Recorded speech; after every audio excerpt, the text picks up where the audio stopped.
Well, I'm grateful for the opportunity to present some ideas at this event.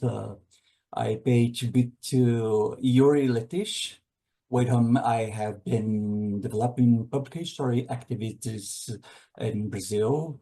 It's an honor to be here with you to talk about a topic that is not just historical, but deeply personal. I am a Slavic descendant, and the preservation of Ukrainian identity, memory, and cultural heritage in the Middle War and destruction.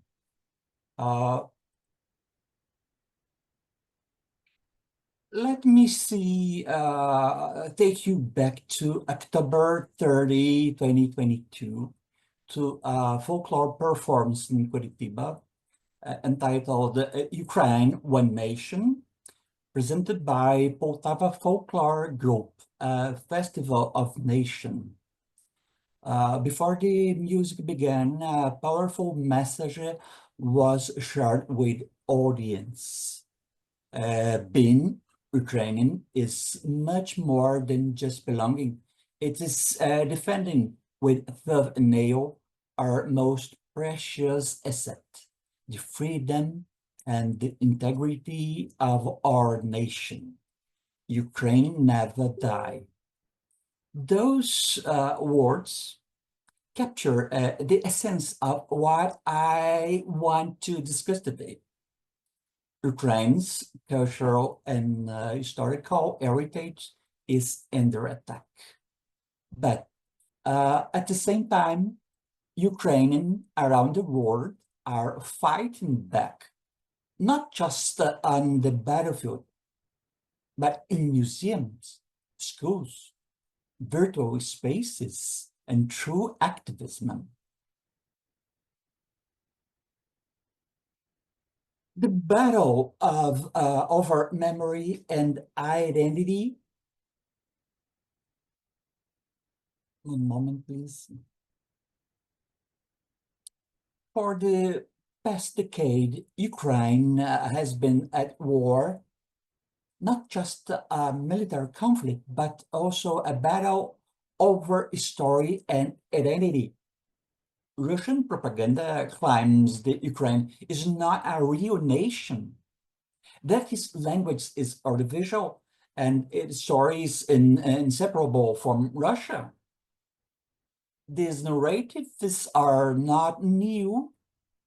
They have been used for centuries to suppress Ukrainian independence. But today, Ukraine is fighting back with a policy of decolonization, an effort to reclaim its story, languages, and cultural identity. This means removing Soviet-era monuments, remaining streets and cities, and reintroducing long-forgotten Ukrainian historic figures into public memory. Some see this as erasing history. It is about restoring history, about telling Ukrainian story from a Ukrainian perspective rather than an imperial one. On the role of the Ukrainian-Brazilian community. Here in Brazil, we have a vibrant Ukrainian diaspora, especially in the southern states. From over a century, Ukrainian immigrants and their descendants have maintained their traditions through festival, folk dance, and language, etc. However, Brazil's political climate has often been indifferent to the realities of the war in Ukraine. The previous and current administrations have at times taken ambivalent positions, and media coverage has been limited. While Presidents Bolsonaro and Lula governments have supported Russia, The Paraná state government has adopted a different stance. A program was created to welcome Ukrainian scientists to university through the Araucaria Foundation. This innovation helped strengthen scientific cooperation between Paraná state and Ukrainian people, scientists, regardless of the federal government guidelines. Well, the problem I identified was the few social media demonstration by Ukrainian descendants in Brazil about the destructions of heritage by the Russian war. This situation is due to censorship in Brazil, which result from political activism by the judiciary. I want to know how an education curatorship could encourage public participation and awareness of the impact of this destruction. As historians, educators, and community members, we realized that it was our responsibility to change this. We began organizing public history events, exhibitions, and discussions to raise awareness and engage with broader Brazilian society. By doing so, we are not just supporting Ukraine, we also defending democratic values and human rights. Well, I invite you to visit my exhibition using the QR code in this slide. Well, cultural heritage under attack. Beyond military losses, this war is causing an irreversible cultural loss. UNESCO has identified hundreds of Ukrainian cultural sites damaged or destroyed by Russian attacks. This includes church, historic buildings, and museums containing priceless artifacts. Why is this important? Because cultural heritage is more than just monuments. It is identity. It is a way a nation remembered its past, celebrated traditions, and educates future generations. Destroying cultural heritage, it is a way to erase a people's existence. That is why we see such deliberated targeting on Ukrainian historical sites. It is an attempt to eliminate the symbols of Ukrainian sovereignty. Well, next slide. Some activities we made with publics. Well, public history and museum activism. Well, in response, we acted through public history and activism and virtual museum. One of the most impactful projects is the exhibition Beyond Destruction. Here. It's an online exposition with many collaborators. Well, one of things, these online exhibitions show images of Ukrainian heritage sites before and after the Russian attacks.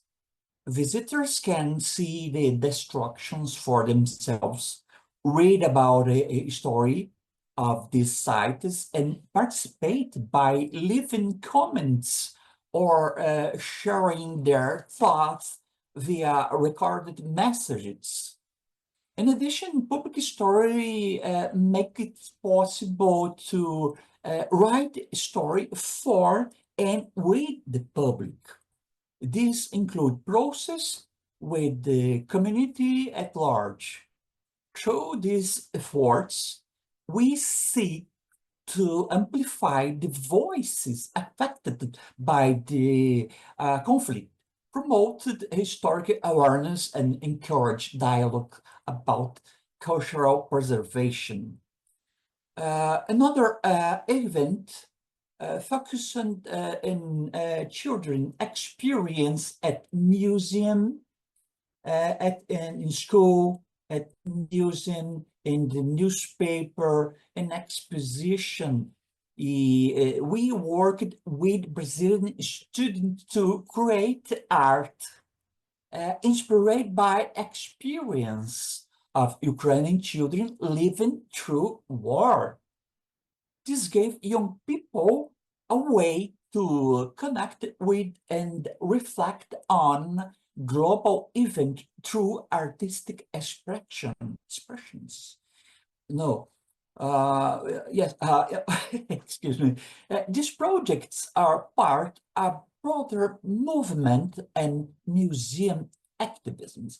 Museum based on values. Traditionally, museums were seen as neutral spaces, passively displaying artifacts. But today, museums are taking a stand.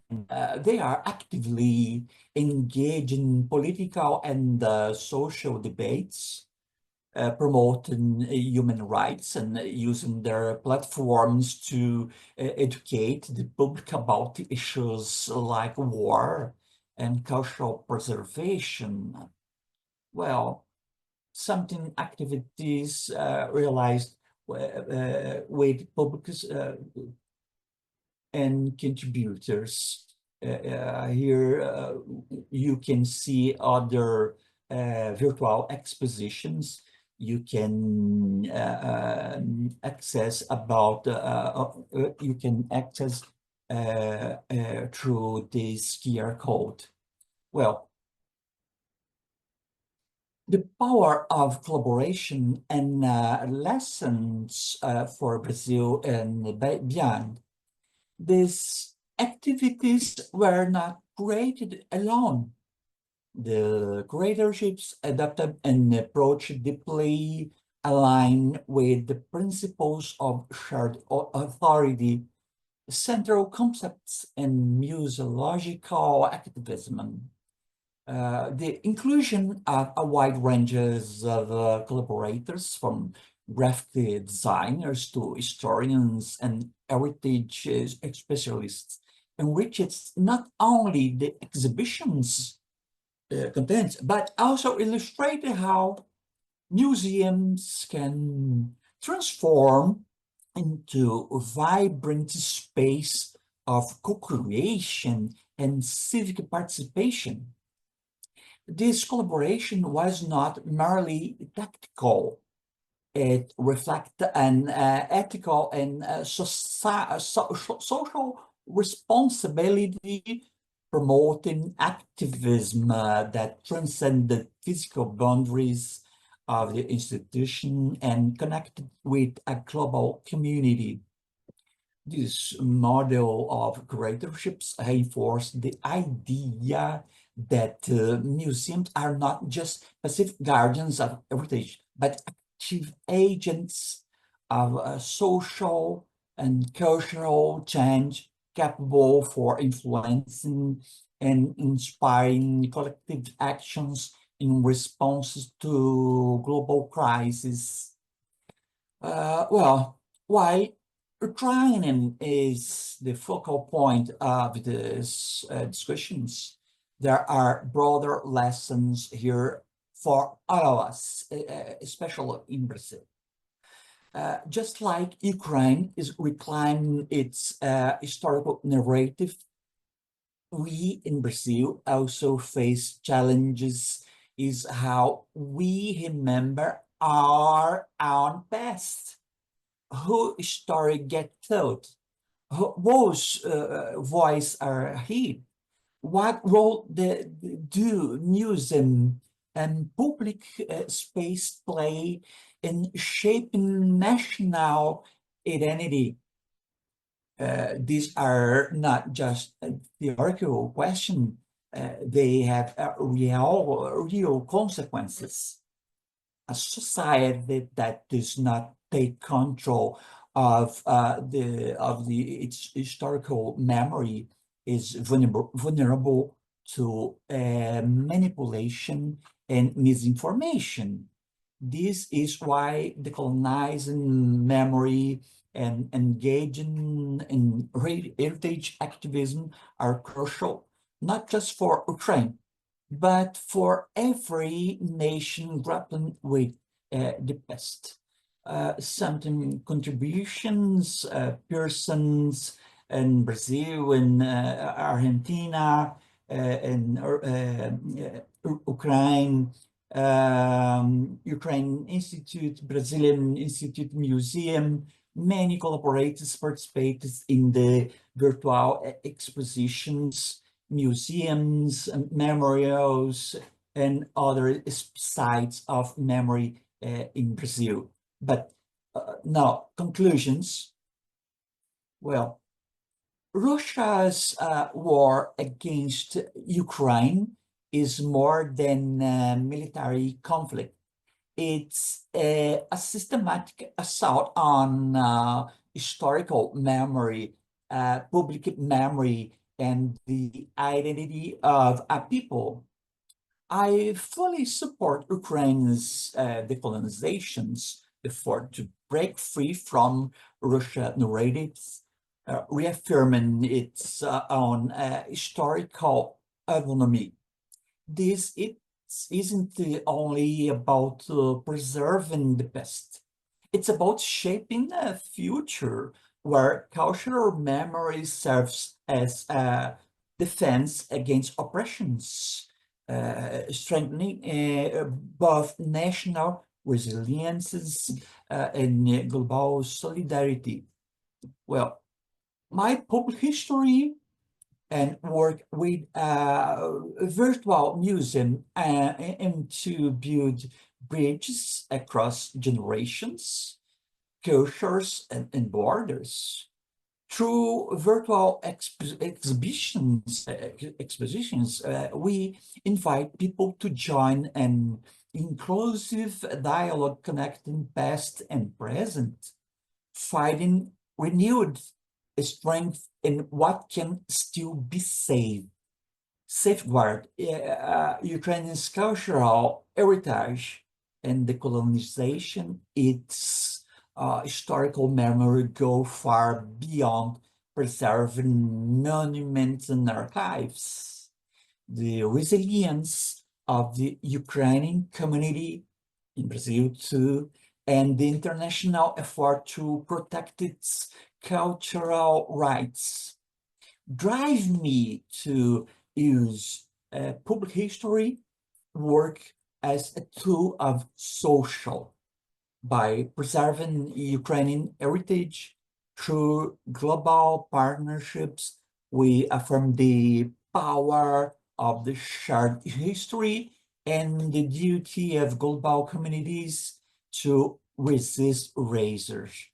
It is this shared commitment to that helps us endure crisis and unite around values like justice, solidarity, and resilience, ensuring that memory remain a living seed for a more just future. Before I close, I want to return to the message from the folklore performative in Curitiba. Ukraine will never die. It will never die because its people fight. It will not die because its story endures. And will not die because of efforts like this. where communities across the world stand together to preserve, protect, and share the truth. Thank you very much for your attention.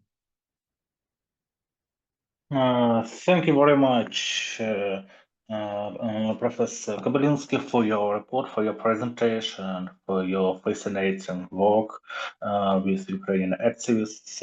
If there are some questions, please send them to me or to Noi, and I would like to start with questions.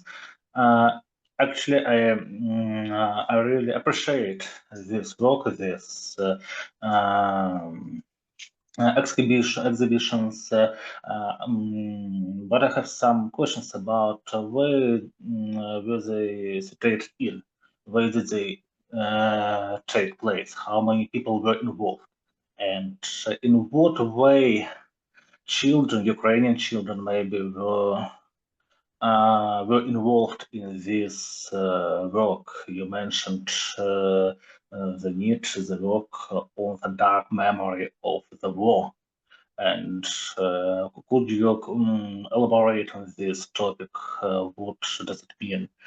Because such practices are very important, because it's not only about memory, it's about public psychotherapeutic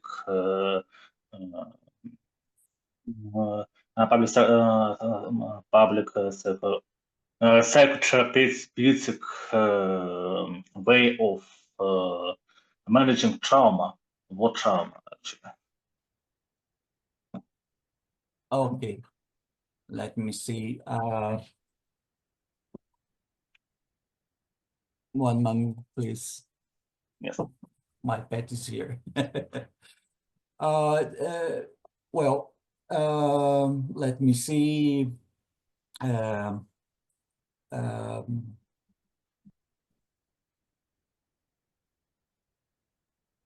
let me see.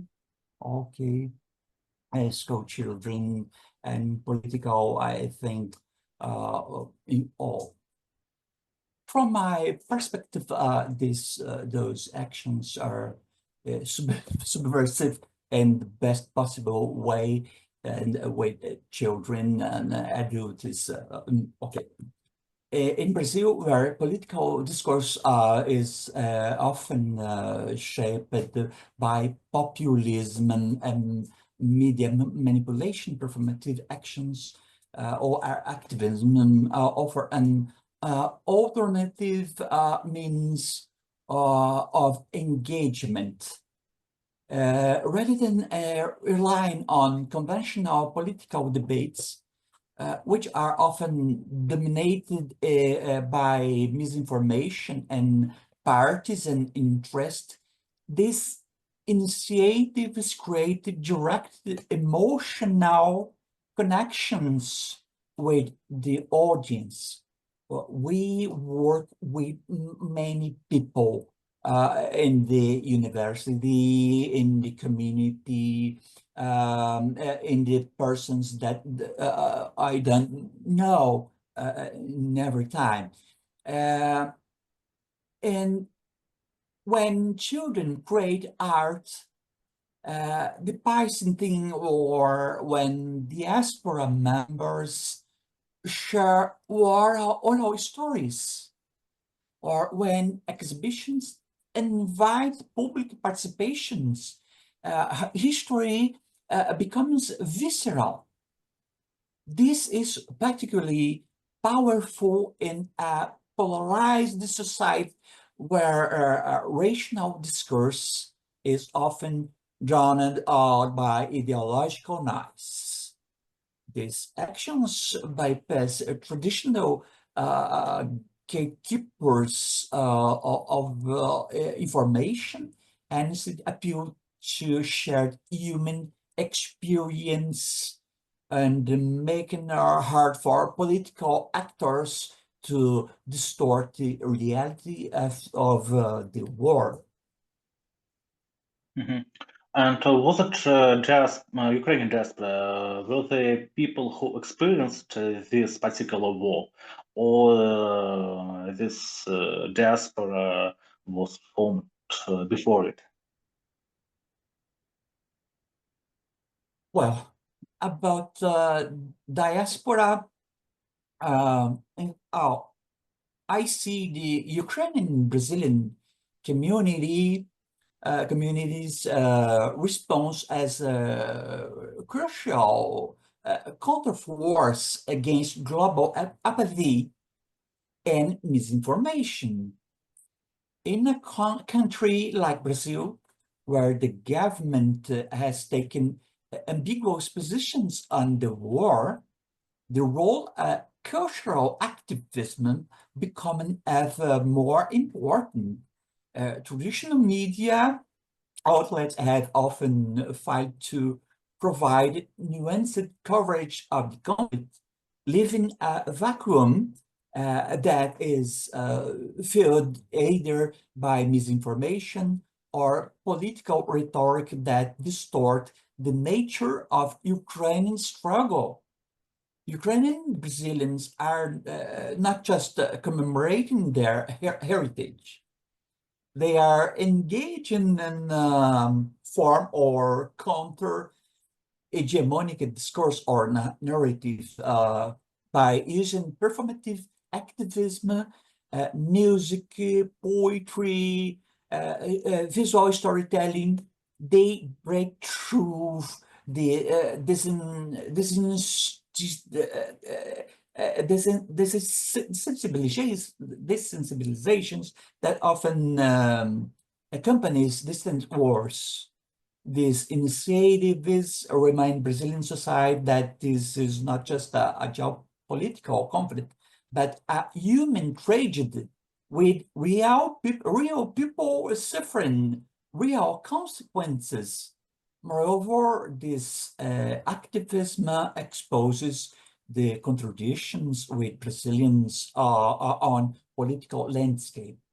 It forces critical engagement with the ways in which authoritarian regimes are aided directly or indirectly supported by political actors who claims to defend democratic values. By keeping Ukraine's struggle visible, these initiatives challenge the passive complicity of silence the Brazilians in our communities in real in the web.